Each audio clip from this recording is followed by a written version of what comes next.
उदयपुर की ताज़ा खबरों की जानकारी के लिए देखते रहिए अलर्ट उदयपुर न्यूज़।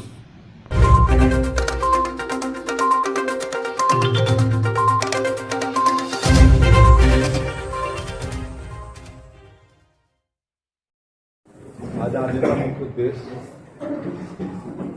चुनाव है वल्लभनगर विधानसभा।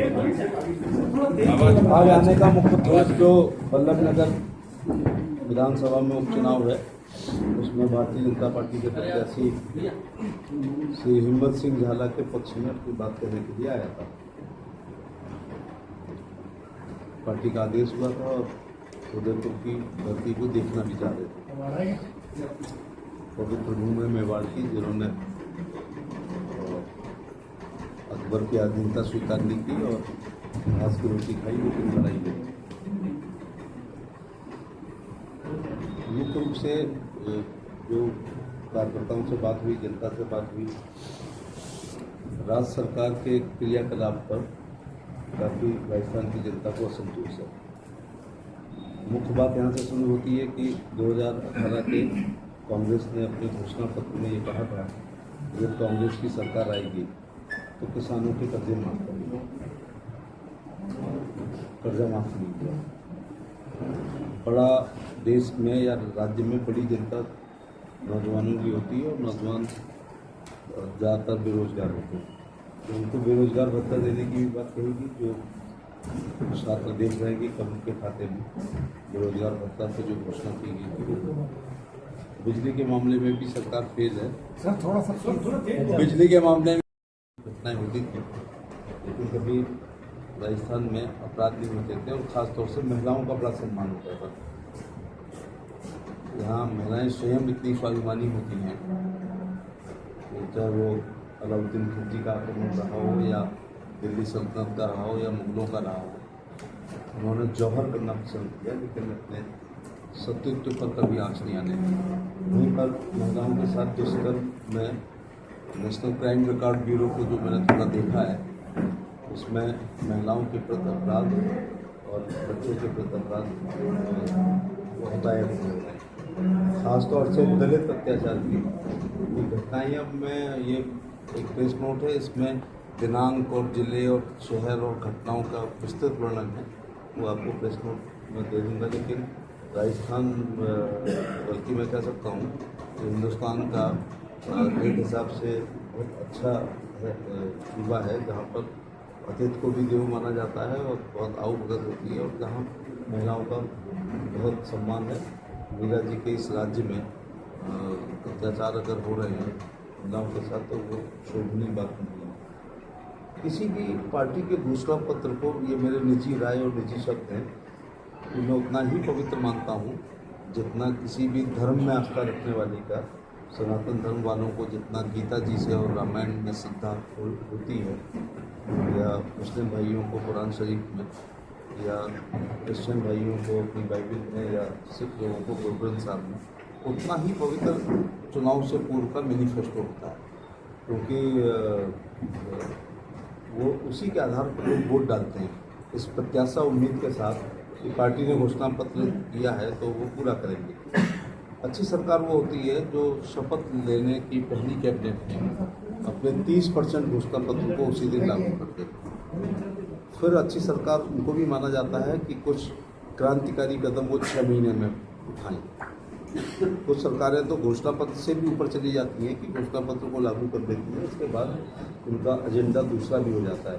पर बहुत अच्छी सरकार वो मानी जाती है कि 3 साल में अपनी समस्त घोषणाओं के कम से कम शिलान्यास कर ले और शेष 2 साल में उनके उद्घाटन होने चाहिए। तो अशोक गहलोत जी हैं, उनका नाम मैं अशोक गहलोत की जगह घोषणा गहलोत कहना पसंद करूँगा, क्योंकि जो उन्होंने कहा है उसको उन्होंने करने का काम नहीं किया। उत्तर प्रदेश के संदर्भ में मैं इसी योगी जी की सरकार में कैबिनेट मंत्री था। हम लोगों ने कहा था कि यदि हमारी सरकार आएगी तो पहली कैबिनेट में हम किसानों का कर्जा माफ़ करेंगे। वो उस कैबिनेट का अंग रहा जिसने पहली ही कैबिनेट में कर्जा माफ़ करने का काम किया था। इसी प्रकार से हम लोगों ने कहा था कि यदि भारतीय जनता पार्टी की सरकार उत्तर प्रदेश में आएगी तो नॉन गेस्टेड नौकरियों में हम इंटरव्यू को समाप्त कर देंगे। तो वहाँ इंटरव्यू भी समाप्त। नॉन गस्टेड नौकरियाँ उत्तर प्रदेश में का खा गा घा 4 ग्रुप में सर्विस होती हैं। का में इंटरव्यू होंगे डिप्टी एसपी डिप्टी कलेक्टर के, खा के राज्य पत्रित अधिकारियों के होंगे और खा के नॉन गस्टेड और गा और घा में नहीं होंगे। ऐसा ही मोदी जी ने केंद्र की सरकार की जो करोड़ों नौकरियाँ हैं वो group A B C D में होती हैं। ए में इंटरव्यू, बी के गस्टेड का, बी में नॉन गस्टेड नहीं, सी और डी।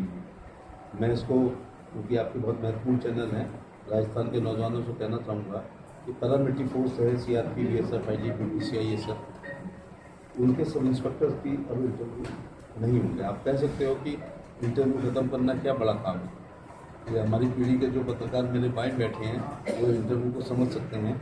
इंटरव्यू लेने के लिए नहीं होता था, इंटरव्यू निकालने के लिए हुआ करता था। लेना है तो उदयपुर की स्पेलिंग बताओ और नहीं लेना है तो चेकोस्लोवाकिया की बताओ। तो चेकोस्लोवाकिया की स्पेलिंग बताने के बाद भी नहीं होता था, क्योंकि ये मुख्यमंत्रियों की सूचियों में जाया करती थी। हमारी पीढ़ी के लोग हाई स्कूल इंटर की मार्कशीट को पॉलीथिन में रखते थे, रोजगार कार्यालय जाते थे, सभी नौकरियों का फॉर्म भरते थे, लिखित परीक्षा भी पास करते थे। वहाँ भी ऐसी रिवाज था कि पिताजी पे नोट नहीं होते थे और बरादरी पे बड़ा नेता नहीं होता था, जो मंत्री की सूची में नाम लिखवाते इसलिए बेरोजगार हो गए। तो भाजपा शासित राज्यों में नौजवानों के लिए हम बेरोजगार भत्ता भले ना दे रहे हों लेकिन रोजगार दे रहे हैं। उत्तर प्रदेश में जो भी हम कॉल लेटर आजकल अपॉइंटमेंट लेटर दे रहे हैं जो हमारी सरकार के हैं, उसमें 1 रुपया भी नहीं खर्च होता। जो पोस्टल ऑर्डर में लगते होंगे परीक्षा फीस, उसके अलावा कभी, क्योंकि साक्षात्कार ही नहीं हो रहा है।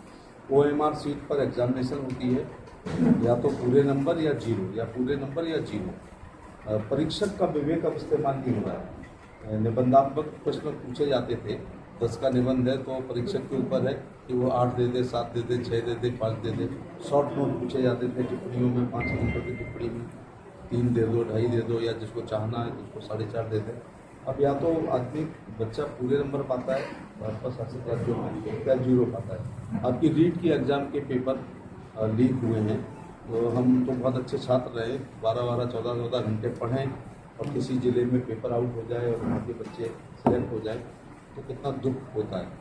क्योंकि हम पढ़ते रहे Pratiyogita Darpan, Pragati Manjusha, competition master, competition review, Hindi का अखबार चाटते थे, टेलीविज़न की न्यूज़ को पढ़ते थे, और इसके बावजूद पता चला कि पेपर लीक हो गया या इंटरव्यू में धक्केबाजी हो गई। तो ये सब चीज़ें हैं। यहाँ पर दलित उत्पीड़न भी बहुत ज़्यादा हो रहा है, महिलाओं के साथ भी हो रहा है, बिजली कम आ रही है, प्राइस बढ़ा हुआ है, और मुख्य बात है कि अपने घोषणा पत्र को उनको लागू करना चाहिए। 3 साल सरकार को हो गए, 3 साल का बच्चा दौड़ने लगता है, लेकिन गहलोत सरकार अभी घुटने के बल रह रही है 3 साल पर। ये 2 बाई इलेक्शन हैं।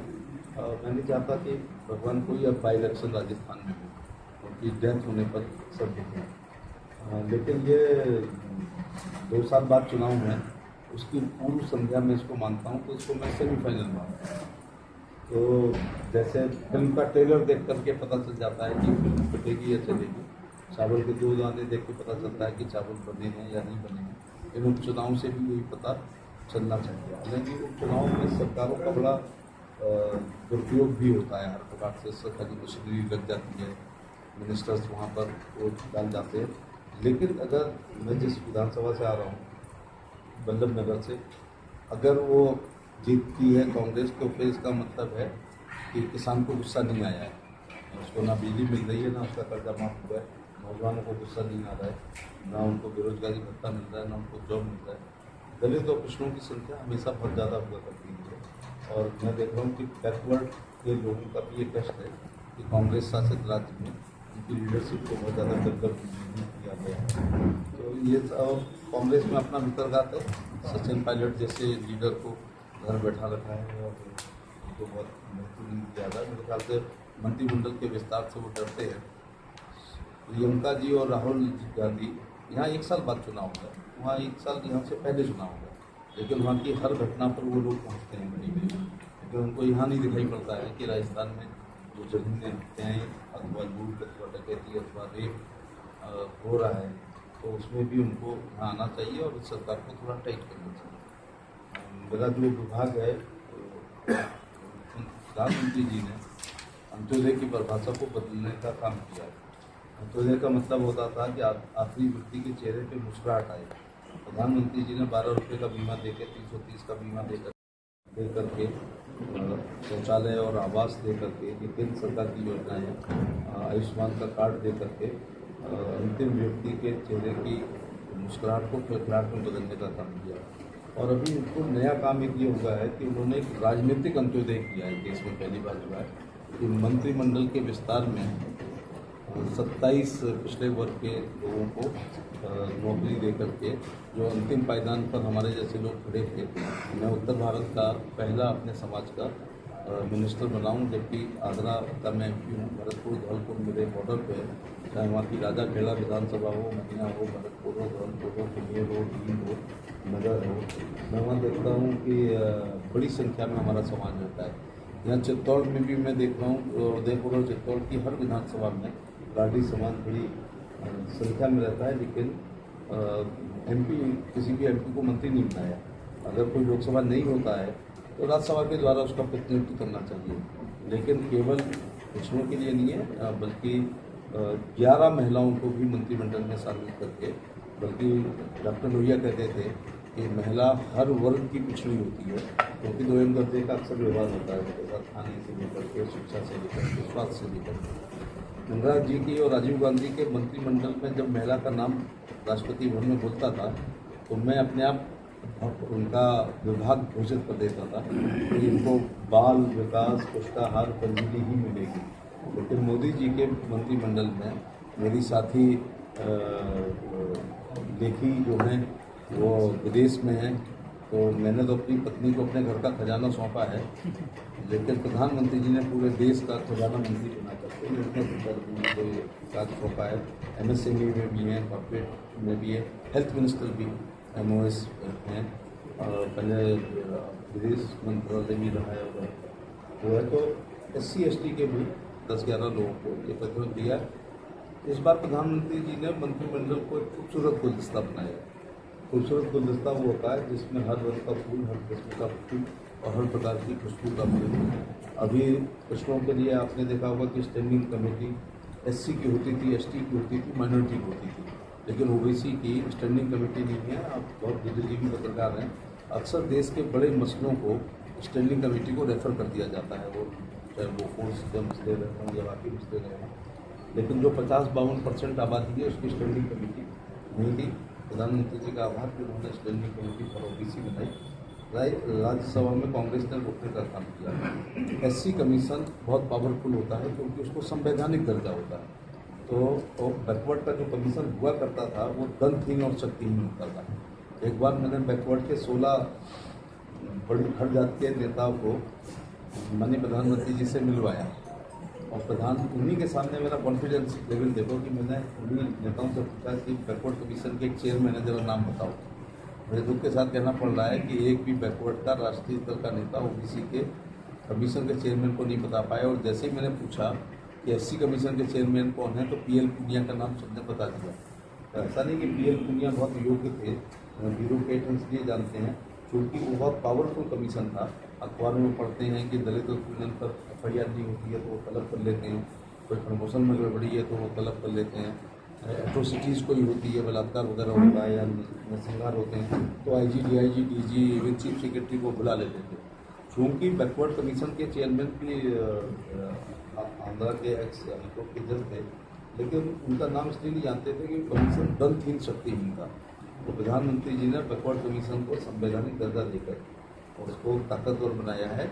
मैं अक्सर देखता हूँ कि ऐसा नहीं केवल दलित उत्पीड़न ही देश में होता है, अति पिछड़ों की कुछ जातियाँ ऐसी हैं जिनकी हालत दलितों से भी बदतर होती है। कुछ जातियाँ ऐसी हैं शैक्षिक सामाजिक रूप से बहुत पिछड़ी है। जैसे प्रजापति समाज की लड़की मिट्टी का बर्तन बनाने के लिए अगर किसी के खेत में मिट्टी लेती है तो उसको भी अपशब्द सुनने पड़ते थे, लेकिन कमीशन न होने की वजह से उसको न्याय नहीं मिलता था। तो ये अच्छा काम किया है। दूसरा, जो OBC के लोग अपने बच्चों को पीटर्सबर्ग, चार्ल्स जार्जिन, GD गोयनका DPS या आपके राज्य का मेयो कॉलेज या सिंधिया स्कूल या नैनीताल का शेरपुर या दून में पढ़ा सकने की स्थिति में वो क्रीमी लेयर में आते हैं। और जो लोग नहीं पढ़ा पाते हैं वो जो इधर पढ़ाते हैं अपने सरकारी स्कूलों में या उनमें, तो वो पढ़ा सकते हैं तो उनकी सिलेक्ट नहीं होते हैं।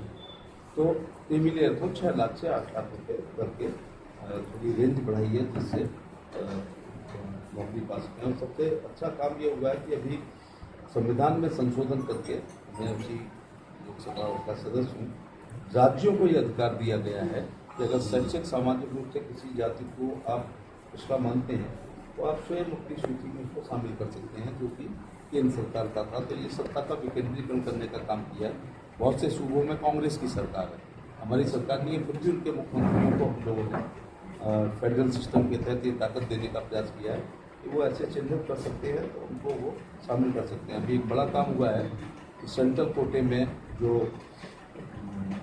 MBBS की, UG की, PG की, डेंटल की जो एडमिशन होते थे, उसमें भी किसी को 27% का आरक्षण दिया है। तो साथ में ये भी ख्याल रखा है कि जो सामान्य वर्ग के बच्चे हैं, जो इकोनॉमिक वीकर सेक्शन से हैं, DWS से 10% उनको भी ये आरक्षण देने का काम किया है। लेकिन खेत में शौच करती हुई महिला को लगभग हर प्रधानमंत्री ने देखा।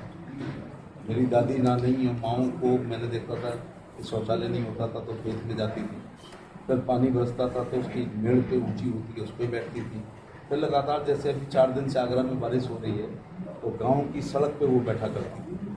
गांव के बड़े बुजुर्ग आते हैं अथवा कोई हेडलाइट वाली रोशनी वाली कार आती है तो अचानक खड़ी होती थी। भारत में कहा जाता है कि अगर आप भोजन कर रहे हैं तो कोई भी लाट साहब आ जाए, जो पुलिस में था तो कहा जाता था आपका IGP आ जाए तो आपको खड़ा नहीं होना क्योंकि आप भोजन कर रहे हैं। मैं कहता हूँ भोजन करते हुए उठने में ना आते पलटती हैं ना कपड़े खराब होते हैं, लेकिन शौच करती हुई महिला पूरी अचानक होगी। जैसे नॉट स्विच ऑन और स्विच ऑफ, बिजली नहीं है कि स्विच ऑन कर दिया तो बिजली आ गई, स्विच ऑफ कर दिया तो शौच एक प्रक्रिया होती है। कपड़े भी खराब होते थे और अक्सर महिलाएं सूर्योदय से पहले जाती हैं और सूर्यास्त के बाद जाती थी अंधेरे में।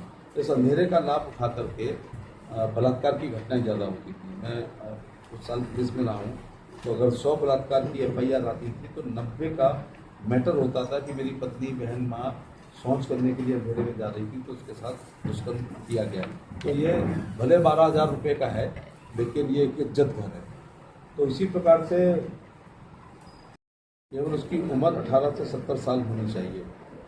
अगर वो 12 रुपये साल का बीमा करा लेता है, 3 नए पैसे जो सिक्का गायब है बाजार से, तो देवी आपदा में मृत्यु होने पर 2 लाख रुपये उसके खाते में जाते हैं। और इसमें मैं बता दूं क्योंकि मुझे आज दुख हुआ थोड़ा सा, हमारे कार्यकर्ताओं ने भी, मैंने हाथ भी उठवाई वहाँ पर, टाटा बिरला डाल दिया धीरू भाई अंबानी, DGP से लेके सिपाही तक, चीफ सेक्रेटरी से लेके पटवारी तक, नगर सेठ से लेके रिक्शा चलाने तक प्रधानमंत्री जीवन बीमा सुरक्षा योजना का पात्र है।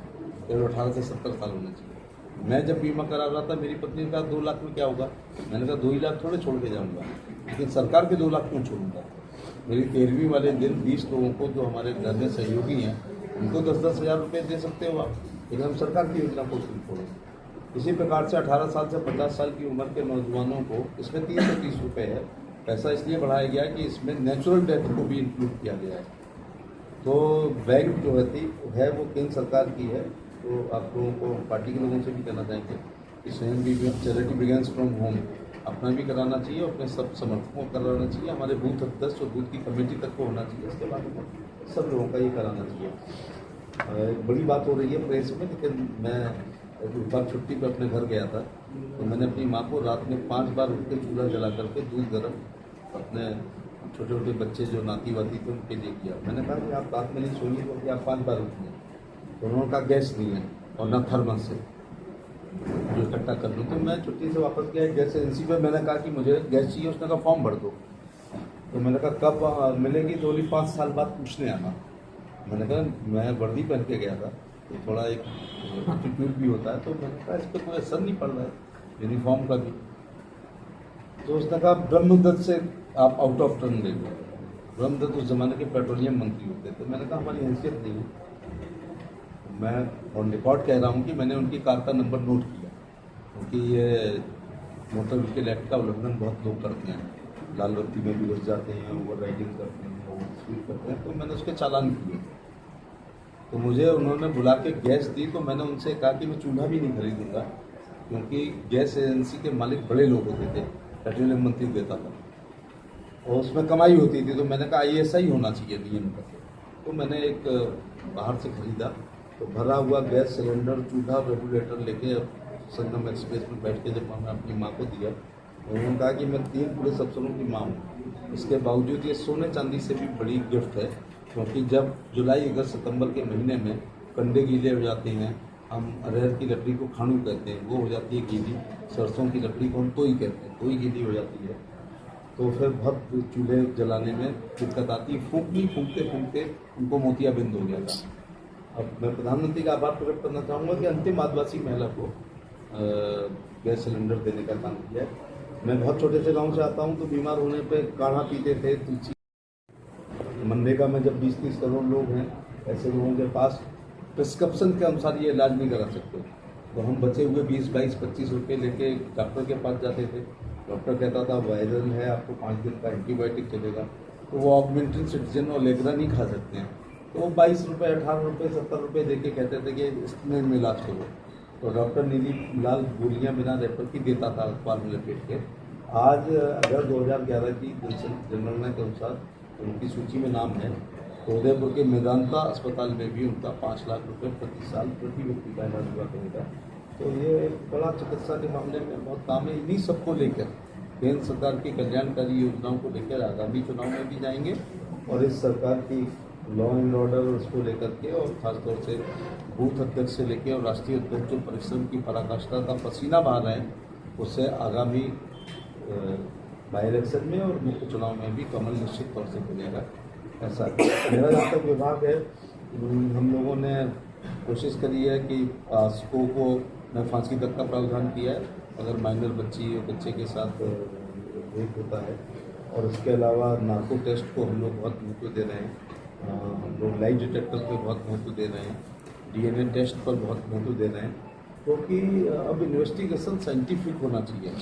अक्सर ये होता था कि BA पास भी लोग थानेदारी का फॉर्म भरते हैं, BCom वाले भी भरते हैं, BSc वाले भी भरते हैं। पानीपत का युद्ध याद करके आपकी जीके ठीक हो सकती है, लेकिन इन्वेस्टिगेशन साइंटिफिक होना चाहिए। तो मैंने ऐसे निर्देश दिए हैं कि फुटप्रिंट, स्कॉटलैंड पुलिस कहती है कि अपराधी कितना ही होशियार हो, वो विजिटिंग कार्ड छोड़ के जाता है, बशर्ते IO को पढ़ सके उसको। तो वो फिटप्रिंट के रूप में, फुटप्रिंट के रूप में, फिंगरप्रिंट के रूप में बाल अपने छोड़ के जाता है। सीमेन टेस्ट होना चाहिए, ब्लड टेस्ट होना चाहिए। इन चीज़ों के आधार पर इन्वेस्टिगेशन होना चाहिए। अगर हम सारे लोग 8 नंबर का जूता पहनते हैं और आज एक साथ खरीदें, तो भी 1 महीने बाद हमारा अलग अलग प्रिंट इसलिए हो जाएगा, कोई पंजा दबाता है, कोई एड़ी दबाता है, कोई ज़्यादा प्रेशर डालता है, कोई कम डालता है। अगर IO होशियार है तो जूतों से भी चोर को पकड़ सकता है, तो कन्विक्शन ज़्यादा बढ़े। अक्सर आपकी ये शिकायत रहती है कि कन्विक्शन रेट कम है, उसके कई कारण हैं। कई बार वादी ही डिनाई कर जाता है। अब आप मेरे से निश्चित तौर से या तो सवाल पूछें तब मैं जवाब दूं, या मैं पहले बता दूं, आप मेरे से ये जरूर पूछेंगे कि अदालतों में केस बहुत पेंडिंग है, ये आप ज़रूर पूछेंगे। तो मैं उस मामले में ये कहना चाहूँगा कि जजेज की भी पूरे नहीं है। कुछ बेंचेज भी जहाँ डिमांड होती है हाई कोर्ट्स वगैरह की, वहाँ नहीं है। कुछ बड़ी तहसीलें हैं, वहाँ जुडिशरी होनी चाहिए। लेकिन जो सबसे महत्वपूर्ण बात है कि देश के सर्वोच्च न्यायालय के मुख्य न्यायाधीश ने इस 4 साल में, जब से हम लोग मंत्री बने, हमारे किरण रिजिजू साहब कैबिनेट मंत्री हैं, 4 बार सार्वजनिक रूप से उन्होंने टिप्पणी की है कि जजों के कॉलेजियम में जो नाम आए हैं, जितने जल्दी मोदी जी की सरकार में कानून मंत्री जी ने जितने जल्दी हाई कोर्ट और सुप्रीम कोर्ट में अपॉइंटमेंट दिए हैं, इतना कभी नहीं हुआ है। क्योंकि हम लोगों की कोई अपना इंटरेस्ट नहीं है। और दूसरा ये भी है कि हम पैसा दे रहे हैं, मैं रिकॉर्ड लेके नहीं आया हूँ, लेकिन पासको कोर्ट के लिए हम पैसा दे रहे हैं, वर्चुअल के लिए दे रहे हैं, ई कोर्ट्स के लिए दे रहे हैं, टेली लॉ के लिए जो वॉलंटियर बना रहे हैं, प्रो बोन के लिए कि वकील लोग रजिस्टर्ड हों, गरीब लोगों को के लिए मुफ्त में उनको कानूनी सहायता भी मिलनी चाहिए। कोरोना में अदालतों को इफेक्ट नहीं होने दिया, क्योंकि अगर कोई जेल में है तो उसकी बेल ही नहीं हो पाएगी। कोरोना अगर साल भर रह जाएगा तो वर्चुअल माध्यम से पुलिस कस्टडी रिमांड या जुडिशरी रिमांड को जेल के माध्यम से ही और वर्चुअल के माध्यम से मोदी जी की सरकार ने कोशिश करी है कि हम जस्टिस डिले जस्टिस डिनाई होता है। और बहुत से ऐसे कानून थे जो ब्रिटानिया हुकूमत ने लागू किए थे, क्योंकि हम उनके गुलाम थे और उनको ब्रिटेन को एजेंडा जल्दी का भाजपा सरकार ने कई बार यहाँ पे चुनाव जीते हैं, सरकार बनाई, उदयपुर के हाई कोर्ट बेंच के लिए हर बार एजेंडे में लिया, मगर आपके टाइम के मिनिस्टर्स ने भी इस बात को माना कि हम दे रहे हैं उदयपुर को हाई कोर्ट बेंच। आदिवासी बांसवाड़ा से जोधपुर जाता है सब 700 किलोमीटर दूर। भौगोलिक दृष्टिकोण से राजस्थान हिंदुस्तान का सबसे बड़ा राज्य है। मैं सामान्य ज्ञान का छात्र रहा हूँ, तो वहाँ से इधर शुरू होता है आगरा के बॉर्डर से और पाकिस्तान बॉर्डर तक जाता है। हाई कोर्ट की खंडपीठ खुलने का एक संवैधानिक प्रक्रिया है। वो संवैधानिक प्रक्रिया पूरी होते हुए पत्रावली आएगी तो निश्चित तौर से मोदी सरकार खंडपीठ की स्थापना करेगी। वो संवैधानिक प्रक्रिया आप जानते हैं बेटर, मोदी साहब आप जानते हैं। सर एक बात, वो सर प्रक्रिया ये है कि उस राज्य का मुख्य हाई कोर्ट के चीफ जस्टिस इस बात को रिकमेंड करते हैं। ऐसी कोई रिकमेंडेशन आएगी तो मोदी सरकार उसको जरूर देगी। सर मेरे को एक बात कहनी है सर एक मिनट सर, पिछले 40 सालों से लगातार मांग चल रही है प्रदेश में। 15 साल रही बीजेपी की सरकार, कांग्रेस सरकार भी रही, दोनों सरकारें रही भाजपा में, दोनों ने यही बात कही कि हाईकोर्ट बेंच लेके आएंगे। तो क्या सरकारों की कमी नहीं की बात नहीं पहुंची? मैं इसकी संवैधानिक बता दूँ, ऐसे ही पश्चिम उत्तर प्रदेश की मांग होती है और मैं पश्चिम उत्तर प्रदेश की ही राजनीति करता हूँ। वहाँ पर भी है कि सहारनपुर, मेरठ, मुजफ्फरनगर, गाजियाबाद, बुलंदशहर, सहारनपुर और शामली 750 किलोमीटर इलाहाबाद है।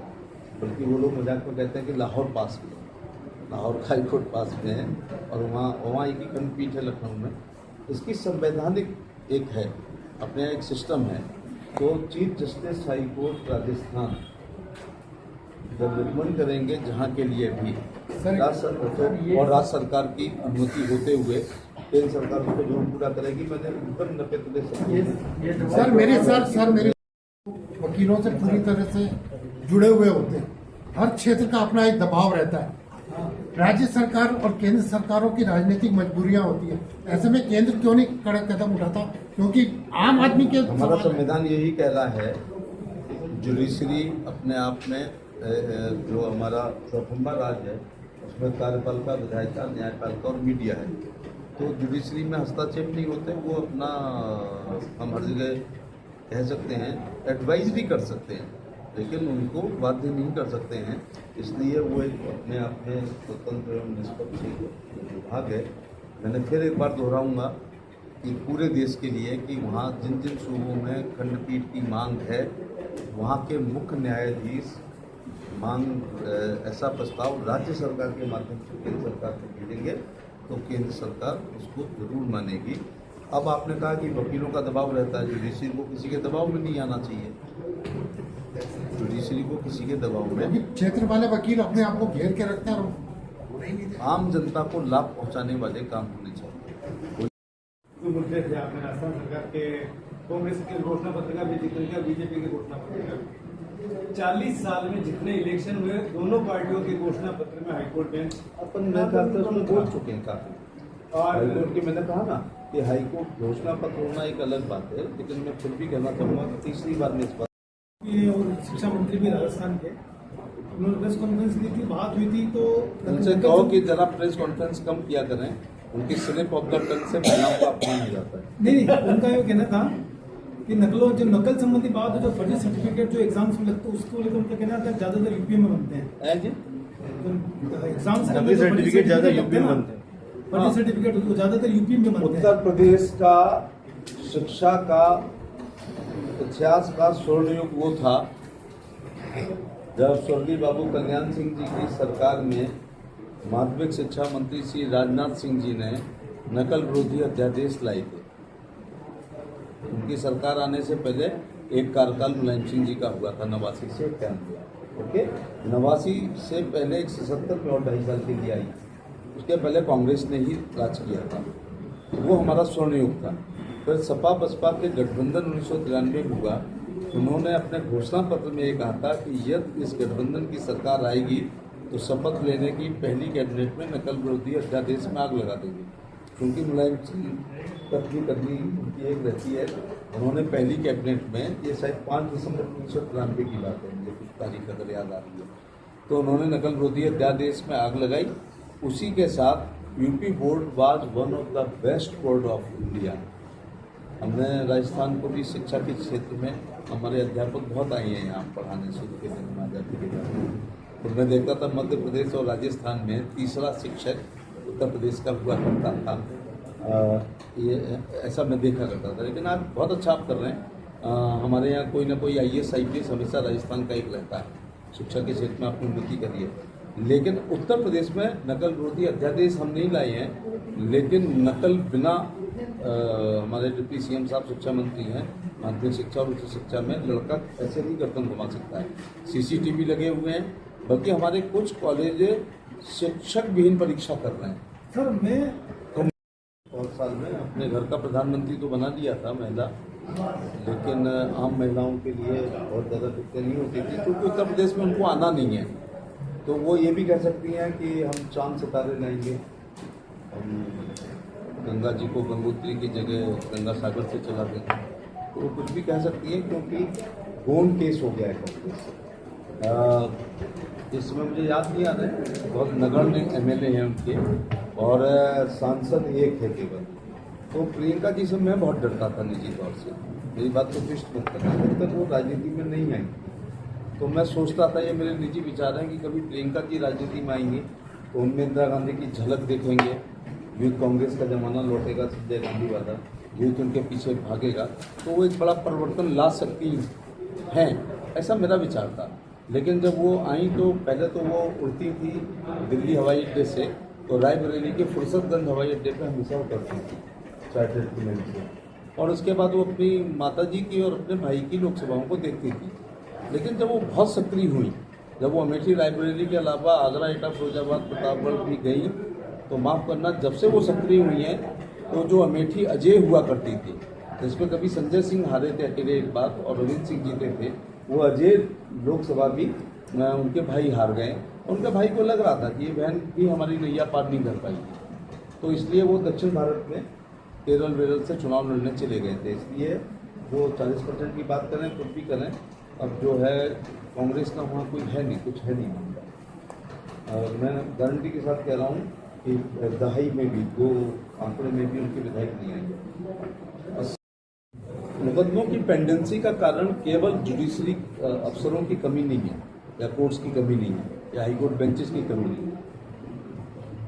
लाइक ऑन रिकॉर्ड कहते हुए मेरे को वो लग रहा है, लेकिन मैं ग्राउंड रियलिटी बताऊँ कि किसी के पिताजी का कत्ल हुआ तो वो FIR करेगा।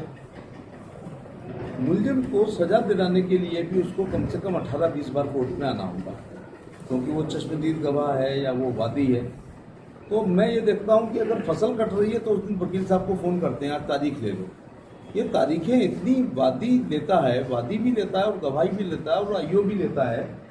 एक फिल्म की स्क्रिप्ट में राइटर को लिखना पड़ा, तारीख तारीख तारीख, मुझे फिल्म याद नहीं आ रही, सनी देओल की कोई फिल्म थी, तारीख पे तारीख पे तारीख पे तारीख, वैसा बोल रहे हैं।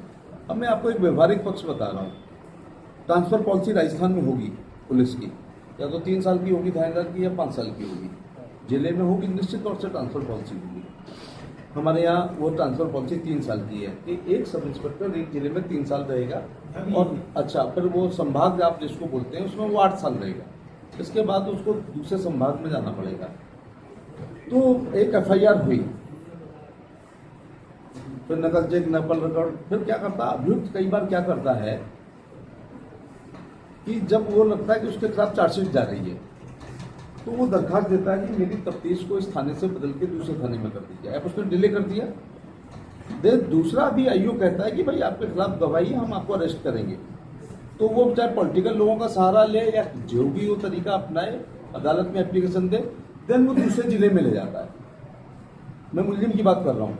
फिर वो भी IO कहता है कि नहीं आपके खिलाफ बहुत एविडेंस हैं, आपके आई विटनेसेज हैं, आपके खिलाफ मेडिकल इंजरीज हैं, एफिडेविट्स आ गए हैं, तो वो फिर CBCI में ट्रांसफर कराने की कोशिश करता है। लास्ट में लोग CBI तक में जाने की कोशिश करते हैं। ये कि उन्होंने डिले कर दिया। इसके बाद जब देखा कि सभी IOs को चार्जशीट करेंगे तो वो अदालत वो हाजिर हो जाएगा अथवा गिरफ्तार हो जाएगा। अब 2 साल बाद केस मान लो होगा। अब मालूम किसको किसको गवाही के लिए आना है।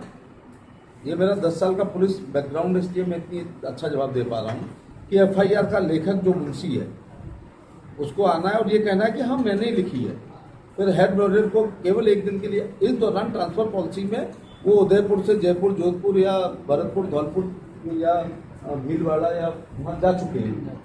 अब उनको एक सम्मन जाएगा, तो वहाँ से क्या वो लिखेंगे, चूंकि लॉ एंड ऑर्डर प्रॉब्लम है इसलिए हम नहीं आ पा रहे हैं, चूंकि दिवाली पर टेंशन है इसलिए हम नहीं आ पा रहे हैं, चूंकि मुख्यमंत्री का आगमन है इसलिए नहीं आ पा रहे हैं, क्योंकि प्रधानमंत्री की विजिट है इसलिए हम एविडेंस के लिए नहीं आ पा रहे हैं। ये डिले हुआ, ये डिले हो रहा है। और कोई जज ये नहीं कह सकता कि तुम्हारे जिले में लॉ एंड ऑर्डर की प्रॉब्लम है तो भी तुम आओ। तो एक तो वो सब जिला छोड़ जाते हैं, हियरिंग के समय उनका ट्रांसफर हो चुका होता है। अब किसको किसको आना है सर, FIR के लेखक के मुंशी को आना है, देन हेड मॉडरेटर को आना है जिसने कायमी मुकदमा किया है, देन IO को आएगा। फिर उसके बाद क्या आएगा, अगर शरीर पर आई हुई चोटों के अनुसार वो मुकदमा है, अगर शार्प है तो 324, अगर हड्डी टूटी है तो 325, अगर उसको अंग भंग है तो 326 IPC, अगर जान से मारने की नीयत से हमला है तो 307, vital part of the body पर है तो 308। अब उस डॉक्टर को जिसने लिखा है, क्या लिखता है वो, injury number 1 caused by heart object, injury number 2 caused by heart and blunt, injury number 3 caused by sharp, उसको जो उसने लिख के दे करके दस्तखत करके मोहर लगाई है। माननीय अदालत हमारी ये कहती है कि आओ अदालत में और बताओ कि आपने ही मेडिकल चेकअप किया है।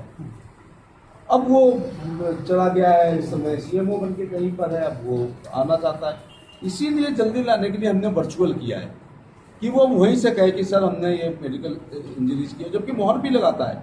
चूंकि हमारे न्याय की प्रक्रिया ये कहती है कि 100 गुनहगार छूट जाए लेकिन एक बेगुनाह जेल नहीं जाना चाहिए, इसलिए जैसे ये पुलिस केस में मैं SHO, मैं जीप के, मैं ड्राइवर सो एंड सो के, मैं constable number so and so के, मैं सब इंस्पेक्टर की हमने दबिश दी, फिर हमने उसकी जामा तलाशी ली, खाना तलाशी ली, उसके ये कट्टा निकला है, फलाना निकला है, ढिकाना निकला है। उस फर्द पर जितने लोगों के हस्ताक्षर हो गए उन सबको अदालत में आके कहना है कि जब ये फर्द बनी थी, ये रिवॉल्वर सील हुई थी या स्मैक सील हुई थी या गैर कानूनी शराब सील हुई थी, हमारे ही हस्ताक्षर है।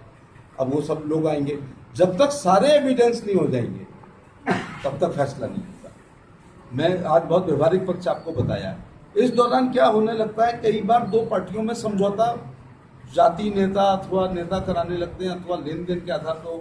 अब वो डिले करते हैं कि अगर जाति ने एविडेंस दे दी तो सजा हो जाएगी या छूट जाएगा, तो फायदा क्या हुआ, तो वो थोड़ा डिले करते हैं कि जब तक मध्यस्थता हो रही है। तो ये एक तरीका, जैसे अपने यहाँ पति पत्नी जाए कि हमें साथ में नहीं रहना है और हम तलाक चाहते हैं, और बहुत हीनियस। तो अब बिस्तरा प्रिजर्व होता है, जैसे कॉज ऑफ डेथ अड़ सकते हैं, गोली लगी नहीं है, फांसी हुई नहीं है, तुषार वो नहीं है चोट, तो कॉज ऑफ डेथ में बिस्तरा प्रिजर्व करते हैं बड़ी आंतों के धोन को। अब फॉरेंसिक लैब में जाता है 4 महीने बाद आता है, जब तक बिस्तरा की रिपोर्ट नहीं आ जाएगी तो गिरफ्तारी नहीं होती है। इधर गिरफ्तार होकर जेल भेज दिया जाए और उधर बिस्तरा में जहर ना आए। ये सारे कारण है। भारत की न्याय प्रक्रिया इतनी, मैं अच्छी भी कहता हूँ कि वो पूरी कोशिश करती है कि जो है बर्डन ऑफ प्रूफ मुलजिम पे होता है कि वो सिद्ध करे कि उसने ये अपराध नहीं किया है। वो कहेगा मैं नानी के यहाँ था, तो नानी के यहाँ से भी एविडेंस आएगी कि क्राइम करते हुए जिस समय ये लिखाया गया है, वो आजकल CCTV होते हैं, ये होते हैं, लेकिन फिर भी CCTV का उपयोग करते हुए, DNA का उपयोग करते हुए, लाइट डिटेक्टर का और वो दूसरा नार्को टेस्ट का, इन सब के आधार पर DNA टेस्ट होना है, सीमेन टेस्ट होना है।